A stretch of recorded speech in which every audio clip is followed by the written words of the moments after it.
Hello to all and welcome back on our channel the GS hunt. इस वीडियो में हम बात करेंगे इंडियन कॉन्स्टिट्यूशन के पार्ट 1 एंड पार्ट 2 के बारे में। पार्ट 1 जो कि है union and its territory and part 2 है सिटीजनशिप। पार्ट 1 में बेसिकली 4 आर्टिकल्स आते हैं, आर्टिकल 1 से लेकर आर्टिकल 4 तक। हम इन चारों आर्टिकल्स को 1 बाय 1 देखते हैं।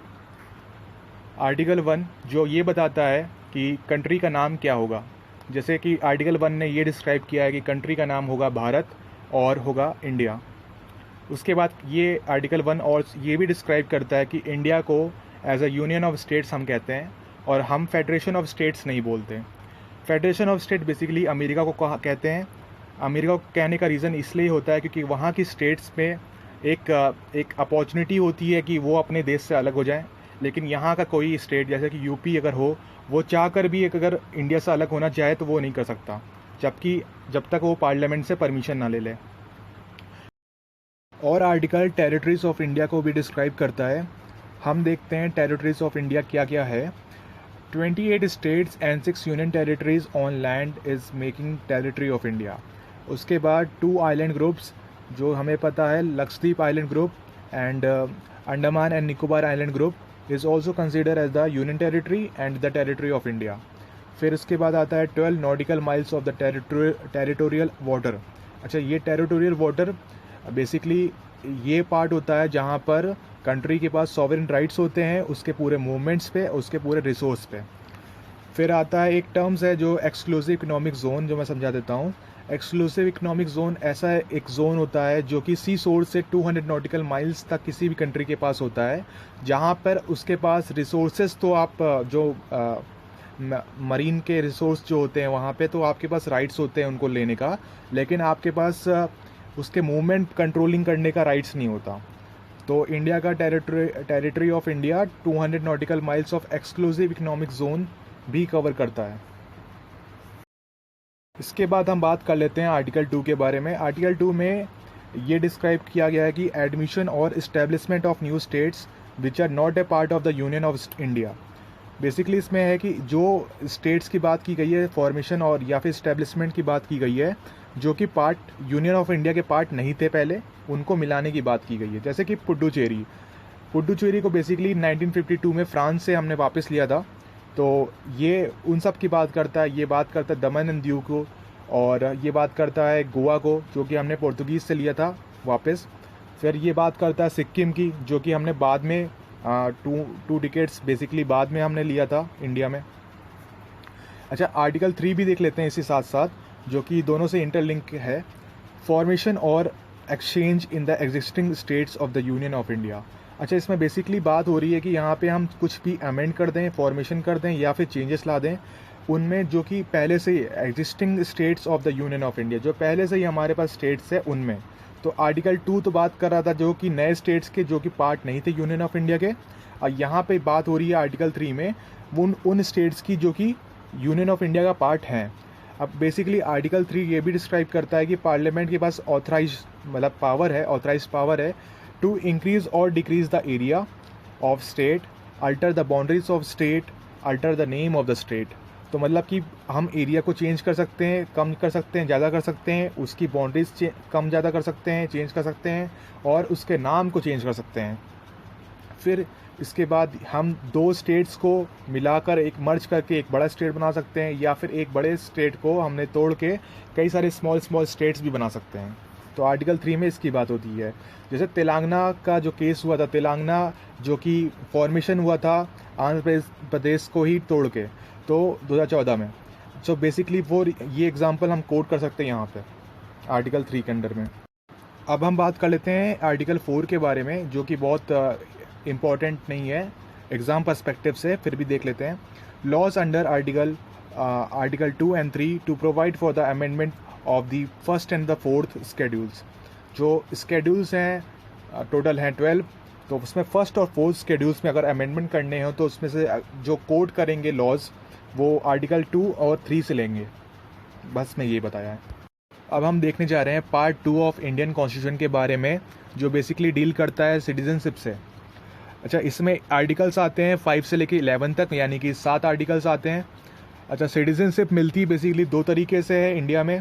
एक तो directly from the constitution of the India के थ्रू मिलती है, जो ये बताता है कि 26 जनवरी 1950 को कौन कौन लोग इंडिया के सिटीजन्स हैं। फिर आता है दूसरा मुद्दा जो कि होता है सिटीजनशिप एक्ट ऑफ 1955। बेसिकली ये वो उन लोग को डील करता है जो कि 26 जनवरी 1950 के बाद आए थे। अच्छा, इस वीडियो में तो हम बात कर रहे हैं सिटीजनशिप रूल्स जो कि डायरेक्टली लिए गए थे कॉन्स्टिट्यूशन ऑफ इंडिया से। कुछ रूल्स बचे हैं जो कि सिटीजनशिप एक्ट ऑफ 1955 में भी कवर किए गए हैं, उन्हें हम नेक्स्ट वीडियो में कवर करते हैं। फिलहाल हम देखेंगे आर्टिकल 5 के बारे में, जिसमें बताया गया है कि कोई भी पर्सन जिसका डोमिसाइल इंडिया का हो, यानी कि उसका परमानेंट एड्रेस इंडिया का हो, और अबव 3 में से कोई एक क्राइटेरिया और फुलफिल कर ले, जैसे कि बॉर्न इन इंडिया, पैदा हुआ हो इंडिया में, या फिर उसके कोई पेरेंट्स इंडिया में बॉर्न हो, या तो वो ऑर्डिनरी रेजिडेंट हो, यानी वो 5 साल पहले से रह रहा हो इंडिया में।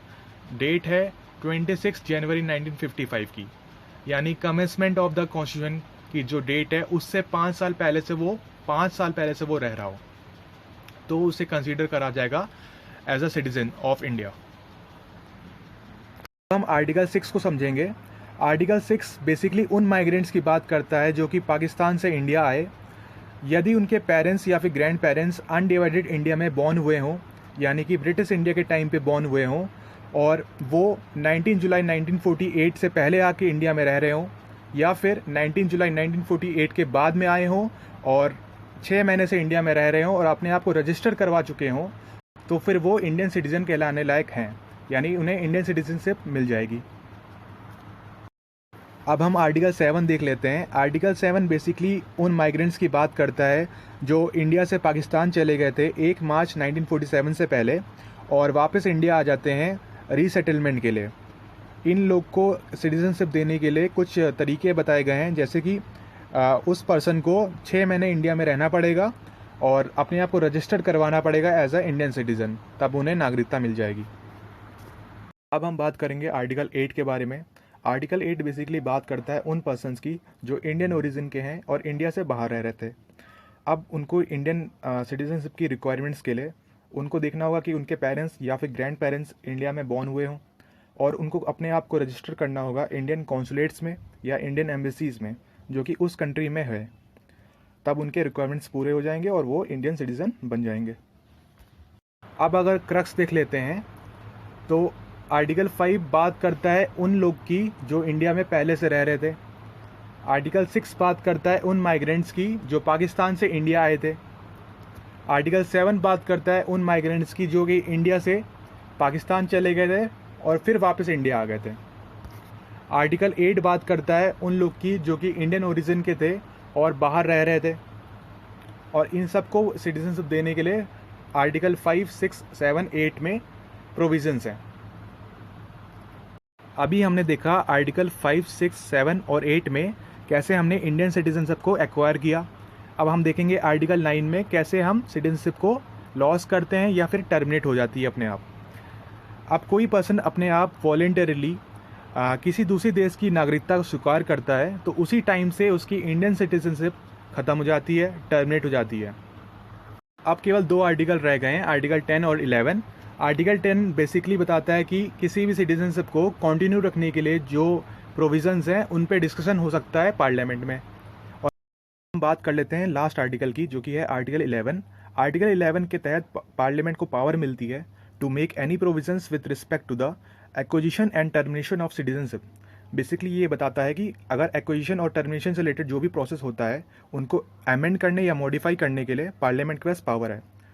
जो सिटीजनशिप एक्ट ऑफ 1955 था वो इसी के तहत इंट्रोड्यूस हुआ था। इसकी डिटेल्ड इन्फॉर्मेशन आपको नेक्स्ट वीडियो में मिल जाएगी, और अगर आपको इस वीडियो की PDF चाहिए तो आप हमारे टेलीग्राम ग्रुप पे जाइए, वहाँ पे आपको इसकी PDF मिल जाएगी। अब इस वीडियो को एंड करते हैं, तब तक आप ऐसे ही पढ़ते रहिए and thank you for the listening.